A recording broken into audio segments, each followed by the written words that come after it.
નમસ્કાર ખેડૂત મિત્રો, હું છું રૂપેશ પટેલ। અત્યારે ખેડૂતો પાસે નવા એરંડાનો સ્ટોક થઈ રહ્યો છે અને દિવસે ને દિવસે એરંડાના ભાવમાં તેજી જોવા મળી રહી છે। ઘણા બધા ખેડૂતો પ્રશ્ન હોય છે કે એરંડાની માંગ કેવી રહે છે, એરંડાના ભાવ કેવા રહે છે। આવનારા સમયમાં આ બે પ્રશ્નો ખેડૂતોએ ધ્યાનમાં પણ રાખવો જોઈએ।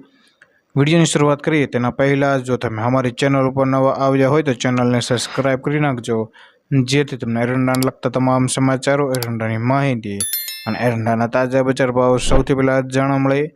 તો મિત્રો, કારણ કે ખેડૂતોએ રાત દિવસ મહેનત કરીને આ ધાન પકવતા હોય છે, એટલે તેના ભાવ પણ તેમને સારા મળવા જોઈએ। ભારતની અંદર ફક્ત એવા 4 રાજ્યો છે કે જે એરંડાને પકવતા હોય છે, જેમાં ગુજરાત, રાજસ્થાન અને અન્ય 2 રાજ્યો છે તે એરંડાનું ઉત્પાદન કરે છે। ભારતની અંદર કુલ 2.25 થી માંડીને 2.75 કરોડ ટનનું ઉત્પાદન થાય તેવી સંભાવનાઓ રહેલી છે અને માત્ર ગુજરાતની વાત કરીએ તો 1 કરોડ 15 લાખ ટનનું ઉત્પાદન થાય તેવી ધારણાઓ રહેલી છે।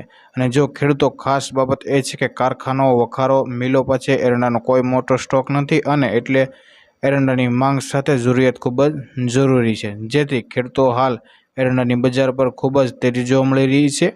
તે વાત સાચી છે ને અત્યારે એરંડાના ભાવમાં થોડો ઘણો ઘટાડો પણ જોવા મળી રહ્યો છે અને એરંડાનો સ્ટોક ખેડૂતો પાસે ખૂબ જ મોટી પ્રમાણમાં રહેલો છે, એટલે એરંડાની પૂરી પકડ ખેડૂતોના હાથમાં છે।